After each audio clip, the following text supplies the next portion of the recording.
Peace. Peace and wisdom. It's the wise servant here, Mr. Solace. Today I want to do this video called Shocking Hebrew Slavery Truth.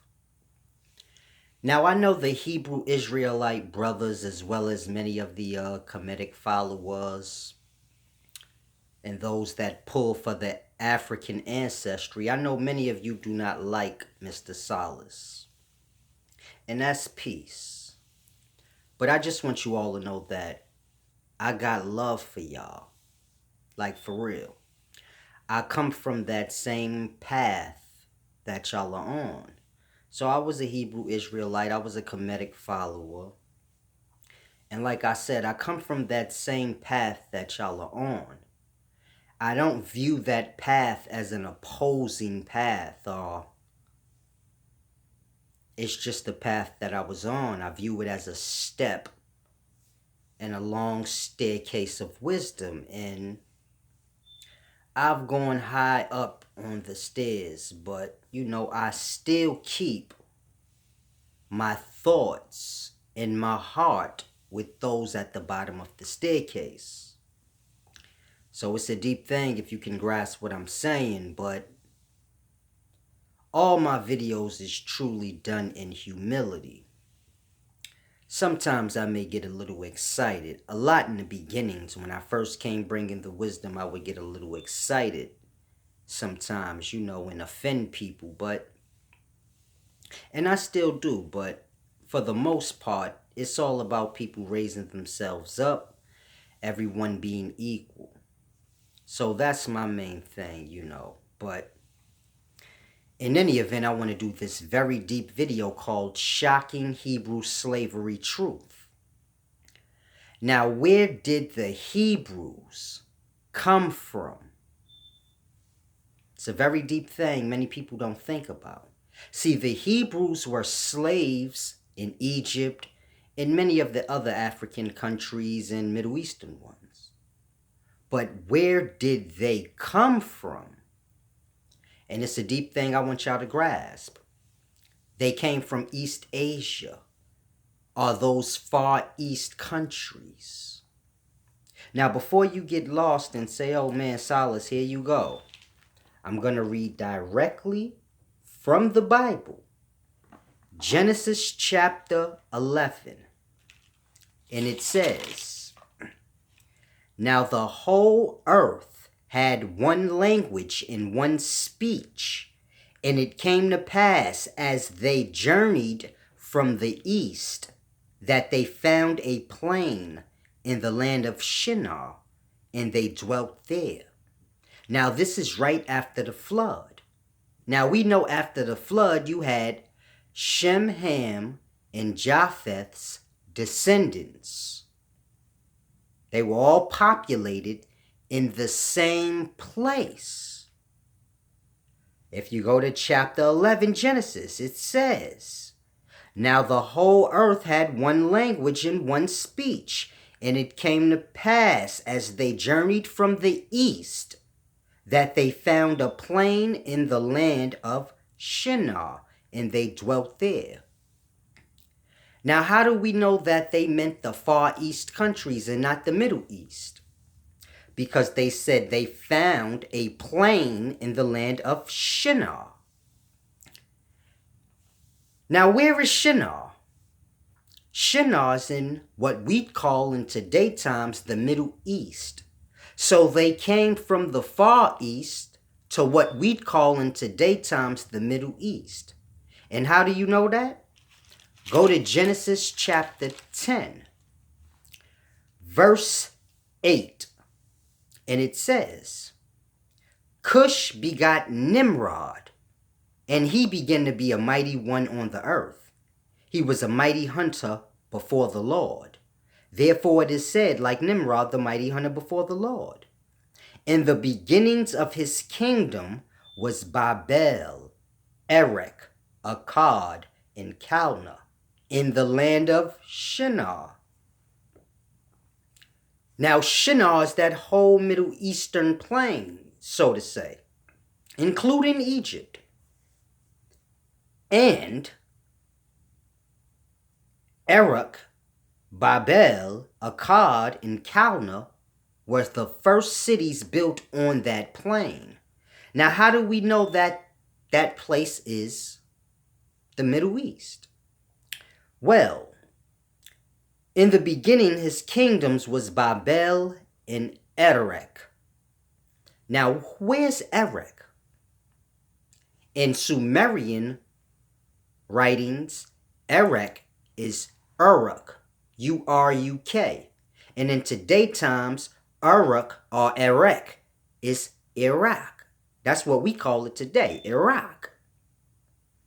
Now, how do you know Iraq is Erech, the same place that Nimrod built? Because Saddam Hussein, who was the ruler of Iraq in our day, said he is the descendant of Nimrod. And we all know Iraq is the first city that was built after Babel. So you have to grasp. And this was Nimrod's city. So Iraq is the oldest city that we have on earth today. When I say city, I mean men building a city out of forest, wilderness. Babel was the first, and then they were all scattered abroad. And then after that, you had Erech.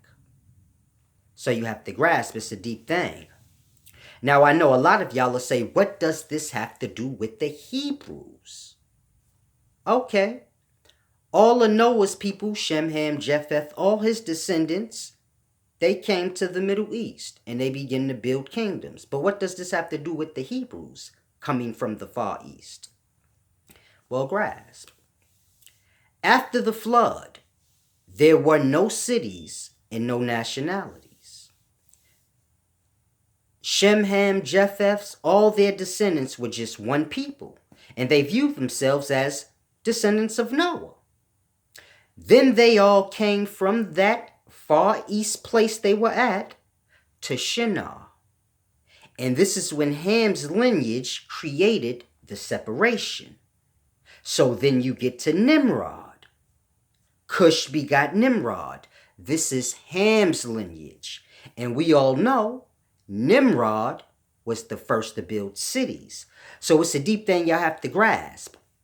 When they left the Far East and came to Shinar, Japheth's line dwelt by the sea, or the coastlines. Shem's line dwelt in the forest, by the mountainsides. And Ham's line began to build cities. This is Nimrod. So in this happening, this is how you get Shem and Japheth's line becoming Hebrews in other people's cities. So you have to grasp, they were all in the same place. But Ham's line, meaning Nimrod and his descendants, they begin to build cities all over that place. This began to push Shem and Japheth's line out. So you have to grasp. Now, you need land to grow food and sustain yourself. As Ham's line is taking over building cities, they're pushing Shem and Shem and Japheth's line out. Now, Japheth's line probably sailed off somewhere because they lived on the coastline. But Shem's line was still basically stuck in these cities now. So it's a deep thing you have to grasp. If we're all living in the forest, let's say, and then someone begins to build cities. Now, I'm kind of stuck in your city. And from there, you get nationalities. So now Ham's line is looking at themselves as separate from Shem and Japheth. It's a deep thing. When they first got there, they were all one people. Then Nimrod and them begin to build Babel. I'm going to read from the Bible. Now the whole earth had one language and one speech, and it came to pass, as they journeyed from the east, that they found a plain in the land of Shinar, and they dwelt there. Then they said to one another, come, let us make brick and break them thoroughly. They had brick for stone, and they had asphalt for mortar. So this is Nimrod when they first got to Shinar. Nimrod's telling his line, man, let's get us some brick and build us a city. And they had stone and they had asphalt for mortar. And they said, come, let us build ourselves a city and a tower whose top is in heavens. Let us make a name for ourselves, lest we be scattered abroad over the face of the whole earth. So they were all one when they got to Shinar. But Ham's line Nimrod said, let's build us a city. So he started this. But the Lord came down to see the city and the tower which the sons of men had built.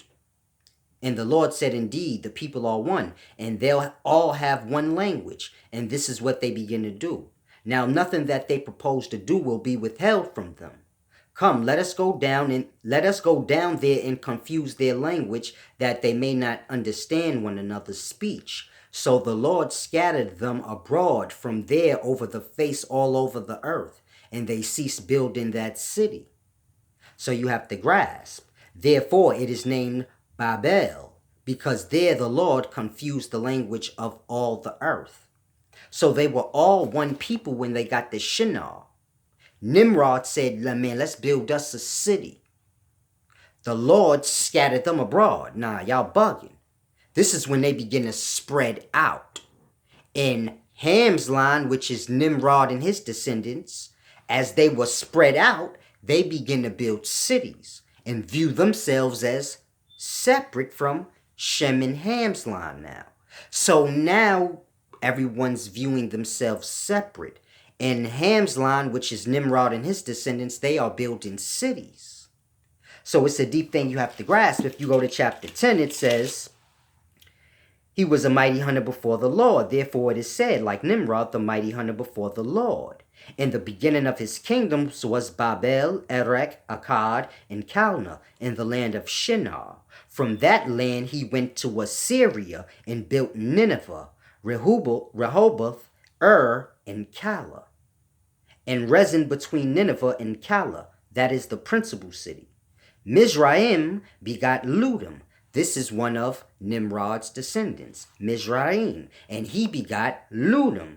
So now you got to grasp, these is all nations, because the way Nimrod set it up, he built the city. This created nationalities and nations, and his descendants continued this till you get to the point where not just the plain of Shinar, that Middle Eastern plain, but even the African lands, and they spread out all the way to Egypt. You need the proof for that? Go to Genesis chapter 10, verse 19. And the border of the Canaanites was from Sidon as you go toward Gerar, as far as Gaza. So Gaza is Giza. Now don't get lost, because Egypt ain't nothing but like 1,000 miles from Iraq. So you have to grasp, Egypt is closer to the Middle Eastern countries than the African ones. But Africa is a new thing. In those times, Nimrod and his people was just taking over territory, building cities. And this is how you get nationalities. And this is how you get Shem's line, which is Abram, becoming a Hebrew, which is an immigrant. Now, how did that happen? Simple. When Ham's line, Nimrod and his descendants begin to build cities, you get the Shem's line, and you get the Terah. This is Abram's father. Now, they were living in Ur. They came from Ur to one of the Canaanite cities, and they built themselves a place there called Haran. And he named it Haran after his son. So Terah had two sons, Abram and Haran. And they came from Ur to Haran. Well, they came from Ur to the Canaanite cities because, they being pushed out. They building cities everywhere. You really don't have no choice. You living in the forest, motherfuckers come and build up. And you like a part of the city somehow. So, Terah built him a little place within the city called Haran. Now, they didn't live the Canaanites' way. They still lived the forest life, being one with life. They didn't believe in rulership and kings and all this weird separation stuff. It was still pure. But being as though they were in the Canaanites' city, so to say, the kings or the gods and lords were able to influence Abraham, telling him to go out and get his own lands, conquer your own city and lands and build up. This is when Abram left Haran with his brother Haran's son, Lot. Now, Abram was the first Hebrew. If you go to Genesis chapter 14, verse 11, this is after Abram left Haran. It says, "Then they took all the goods of Sodom and Gomorrah and all their provisions and went their way. They also took Lot, Abram's brother's son, who dwelt in Sodom, and his goods and departed. Then one who had escaped came and told Abram, the Hebrew." This is the first time that's mentioned, Hebrew. That means immigrant. How do you know that? Grasp. Then one who had escaped came and told Abram, the Hebrew, for he dwelt by the terebinth trees of Mamre, the Amorite, brother of Eshcol, and brother of Aner, and they were allies with Abram. So Abram left Haran, and now he was dwelling by the terebinth tree on the Amorites' land, but they were his allies. But he was referred to as a Hebrew because that wasn't his land. And how you got that word Hebrew was because Nimrod and his descendants began to build cities. And this began to cause an effect where others begin to build cities. Either you build yourself a city and stand firm, or a city's going to be built in your little community in the forest, and y'all going to be slaves of that city. Because if you don't own the city, then you already know. So this is how Abram became a immigrant or a Hebrew. Because he left his land trying to get his own land, which makes, so it's deep. Greed is a motherfucker. Manipulation is a motherfucker. But he left his own land and became a Hebrew, which is an immigrant. Now, how do you get to the Israelites? Well, we all know Abram had kids. And they wasn't on his land in Haran, so they were Hebrews on someone else's land.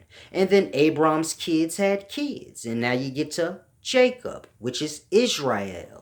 And he's a Hebrew with no land of his own either. And this is a big deal because this means you have nowhere to grow food. Grasp, you live in a city in today's times. Let's say you live in Manhattan. Now, let's say you're not a citizen of America. You have no birth certificate, no social. How do you get a job in the city? Exactly. Where do you grow food so you can eat? You can't do that in the city. So grasp, this is their conditions. So Jacob, like, I'm tired of this Hebrew stuff. I'm naming my nationality. So he went through the fight and everything like that and was blessed with the name. And then from that day forth, his people were no longer immigrants, but they were Israelites, meaning they were a nation of people. So they basically wind up becoming conditioned to Nimrod's lost ways. But it was kind of by no choice, either starve or make a nationality of yourself and get yourself some land, or die and be a slave. So it's deep. So this is how you got the Israelites. But all of this foolishness came from Nimrod. So it's a deep thing y'all have to grasp. Now, what's the point of all of this? This is what's going to blow y'all mind. The slaves who were brought to America were the Hebrews. Now, how do you guess that? Who were the slaves in Egypt, in Africa, according to the Bible? The Hebrews. Now, who was brought to America? African slaves. Who was the slaves in Africa? The Hebrews. And you fast forward to today times, who was brought from Africa as slaves? African slaves. And who was the slaves in Africa? Hebrews. So it's a deep thing y'all have to grasp. Now, why is this important? Because the African slaves and the Native Americans were long lost family from the Lithic people, like I said. If you go back to 12,000 BC, you had an ice age. And this correlates with the Bible because around that time you had a flood. And you know, when you have a flood, you have no sunlight and then water becomes ice. Now, if you look up the Lithic people around 12,000 BC during the Ice Age, they sailed out from the Far East on landmass-sized sheets of ice. And they sailed to North America. Other land-sized sheets of ice landed in Africa or Middle East, and so on and so forth. So these people from the Far East was affected by some kind of flood or ice age that caused them to leave their lands on ice sheets that just floated and went wherever they went. And some of them end up in the African lands, some of them end up in the North American lands. This 12,000 BC. Now, this correlates with the Bible. Because, as it says, now the whole earth had one language and one speech, and it came to pass as they journeyed from the east that they found a plain in the land of Shinar, and they dwelt there. Now the Bible is a deep thing because the Bible tells the story from the slaves' perspective, meaning the Hebrews.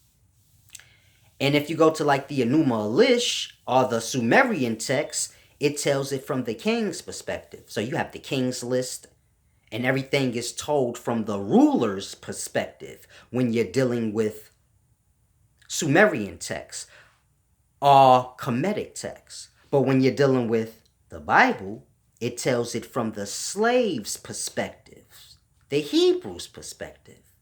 So it's a deep thing y'all have to grasp. It's just like in the Sumerian text, you got Judah, the same Judah from the Bible.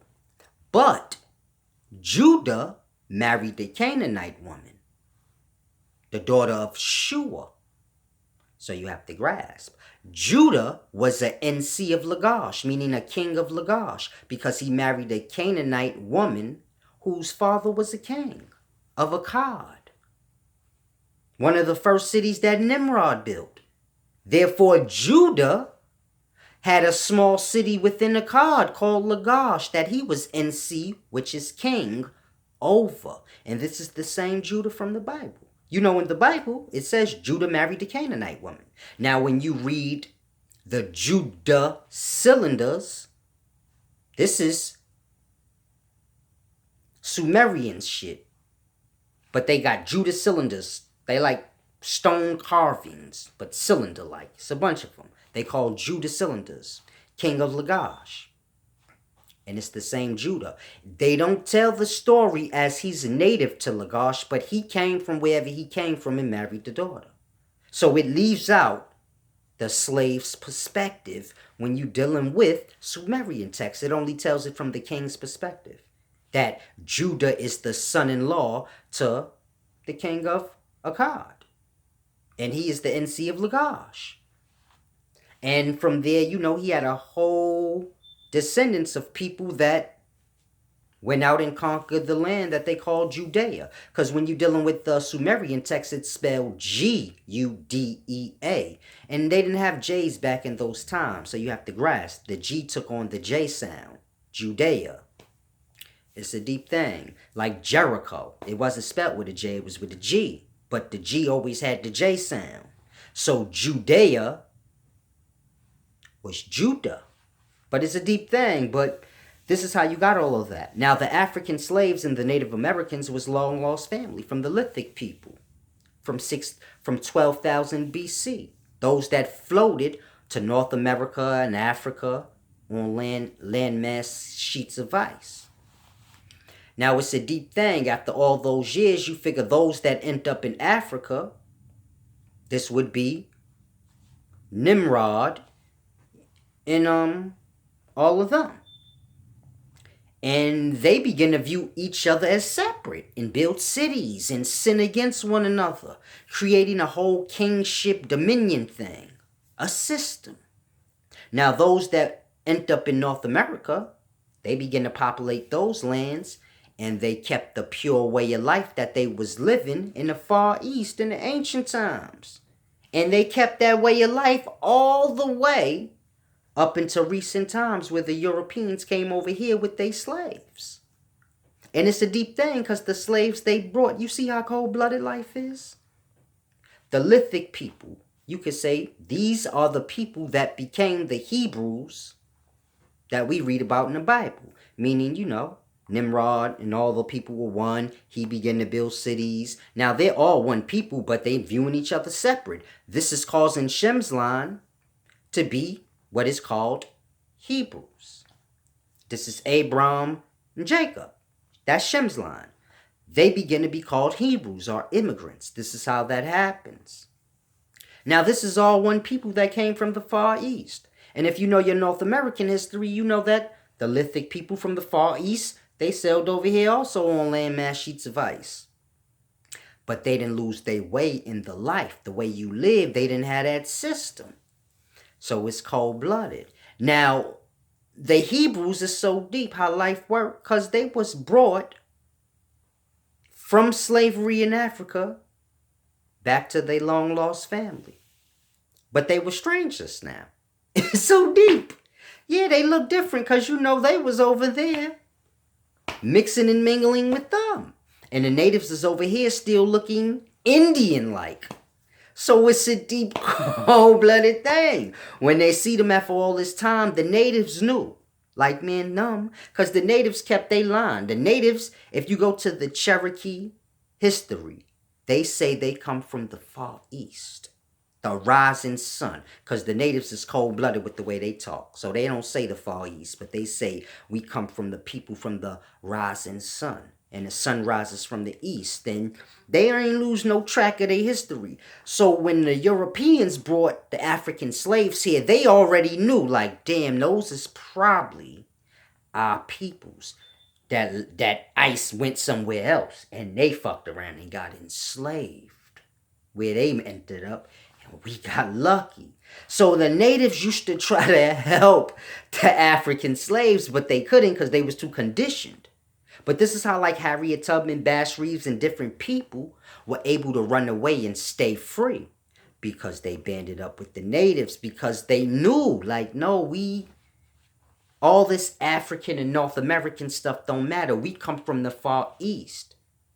And some of them still remembered the history. Because the Hebrews were on the lands, the African lands, Egypt and all that enslaved. But they were still trying to keep their history on the low. So a few of them still knew, like, nah, we come from the Far East and this is their way. They kind of got lost a little bit too. Like, nah, they started viewing Ham's line separate. Like, nah, they on some Canaanite. They lost. So it's deep. But you see how life worked? Brought them right back. It's a deep thing y'all need to grasp. We keep pulling for African descendancy, and that's all made up. I'm trying to tell y'all. It's not that I hate African and got anything against it. It's just that y'all are completely wrong. It's a deep, cold-blooded thing. Y'all just have to open your eyes and grasp. Even the Africans that y'all be like, no, the Africans were brought here. They wasn't even Africans. It's deep. Brothers say, man, I did my ancestry check. I got African blood. I want you to ask yourself this. Who was keeping everybody's blood in ancient times all the way to now, labeling it and naming it. Ask yourself that. Because I'm tired of y'all keep talking about, I did my DNA check. Okay, well, DNA don't speak nationality. That's man-made. DNA don't speak words. DNA don't say, oh, he's from the Congo tribe. DNA don't do that.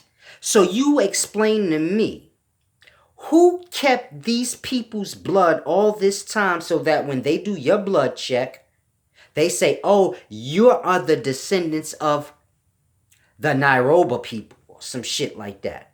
How the fuck they know? And this is what I'm saying. Y'all so lost in the business. A man will tell you anything for your money and y'all just go with it. Like, nah, that's real. He did the ancestry check. He said, I got Native American blood in me. That means when they came here, they took the Native Americans' blood, every tribe, they bottled it, they named it, they preserved it, so that now today, when they take your blood, they can match it. That's how they did that? Because that's the only way. How else? Like, explain that to me. How else are you going to know that I am a descendant from this person from 200 years ago unless you got their DNA? And you labeled it and marked it and named it then. Because you got to grasp, the names that we call these people, we made these names up today. So there's like no connection or way through an ancestry DNA check that anybody could tell you you descend from this or that. It's completely impossible, being as though we made up names and we made up nationality. Being as though we made this up, you have to grasp the life is not going to go with that. Blood is DNA is not going to go with that. What do you think? Your DNA says African here, Native. It don't work like that. Your DNA is what your DNA is. Now grasp. How can they tell you, man, you come from the Angola people? You got Angola people DNA from 300 years ago? You do? Because that's the only way you would know. Other than that, how? The Angola people didn't even call themselves that 300 years ago. You called them that. So grasp. The Europeans came here and called the Cherokee. They were called the Aniawea. So now you explain to me when the brother say, I did my ancestry check and I came back Cherokee. How you figure that? They didn't take Cherokee's blood and write on it, bottle it, Cherokee blood, save that for later when we do DNA checks. They didn't do that. And they damn sure can't say, oh, well, you got the same blood as a Cherokee of today. The Cherokees of today ain't Cherokees. I just told you their names wasn't even Cherokee. It was Aniawea. After they got mixed and breeded in 50 million, 500 years, motherfucker on a reserve could be anything. So this is my point. The ancestry check shit is all a lie. Y'all need to get on a level and grasp. In all humility, I'm telling y'all. We do not descend from no Africans. You've never heard that until recent times. That comes from the RSOH, the recent single origin hypothesis. This is all scientific guesses and theories. Grasp. Your grandmothers told you, you had Indian in your family. Y'all heard this your whole lives. There's a reason for that. Africans never claimed you all this time. There is a reason for that. Now, the African slaves that were brought here, yes, they resembled Africans and they didn't look like the natives that much, but that's because they were there all that time. But they were truly one with the natives that were here. They came from the Far East just like they did. So you have to grasp. They mixed breeded them in. And you have us today, the same goddamn people of old, just lost, like always. It's a deep, cold-blooded thing, you know? But, you know, I did all of this from the Bible, so hopefully you guys grasp. I could go deeper on this topic, but I don't want to lose anyone. Hopefully, y'all just grasp this little bit I gave y'all. I did a video on this like 50 times, so this is not the first time I've said this, but people seem to grasp when they want. Sometimes I say things differently and then they grasp. But I did a whole video breaking down who the L's are, because in the whole Bible, you're dealing with gods and kings, which are men. And you got a certain line of gods called the L's. And all their last names is L's. So this is how you get like Bethel and Peniel and all the different L names in the Bible. It's a deep thing. You have to grasp, man. All of this is truly simple. Like I said, it goes deeper, but hopefully y'all grasp the point that I just made and truly grasp. That came from your own Bible, so. And it comes from Sumerian text as well. Y'all know I'm the Sumerian scholar. I'm the one that brought it here. A lot of the teachers that's teaching now, a lot of y'all need to be real with yourselves and give me my shout out and say, yo, Silas, you know what? Thanks a lot for that. Because Captain Tazaryak, Seti, I heard a few brothers mention the Sumerian text. Even Brother Hashar. And it's a deep thing because before 2 years ago, because I've been here for 2 years now, and I remember when I came, nobody knew nothing about Sumer. Everybody was talking about Kemet, Hebrew Israelite shit, but nobody was talking about Sumer at all. Now, I was already like a Sumer scholar by then. So I brought up Sumer in my early videos when I first came. And now I hear brothers mentioning it. And I know they ain't sufficient on the knowledge of it. Because I've been doing this for a while, but it's just a deep thing. We got to start getting real with ourselves, man. And just, teachers, y'all need to just admit, man, that y'all learn from Silas, man, and then y'all be trying to teach and speed and just learn. Stop speeding, because y'all be getting lost fast. This shit is about patience. You know, you got to read this thing about 50, 60 times before you grasp. Same with the Sumerian text, you know. The Epic of Gilgamesh, all these things, you got to read them 100 times. Therefore, you can start to grasp, okay, this was a children's story. These was real people. They had libraries and shit. All they books ain't have nothing to do with knowledge. Some of them was just kid stories. And then y'all be getting lost. Y'all think the Epic of Gilgamesh was some real shit. It was just a kid story for kids. The same way we got kid stories, they got all of this out of a library. Grasp, an ancient library. Do y'all history. Because a lot of people run around say they scholars and they truly ain't. Because they only know one book. And that don't make you good enough. You got to know how to research and how to do scholarship. First thing you do, find out who got a good track record of being right. So that when you Google, because y'all like Googling shit. Y'all don't do old school and go to the library and things like this. But while you're Googling and you clicking on shit, know who you clicking on. You know? Because y'all click on any joker. Y'all think Google is a real person. But peace and wisdom. It's the wise servant, Mr. Silas.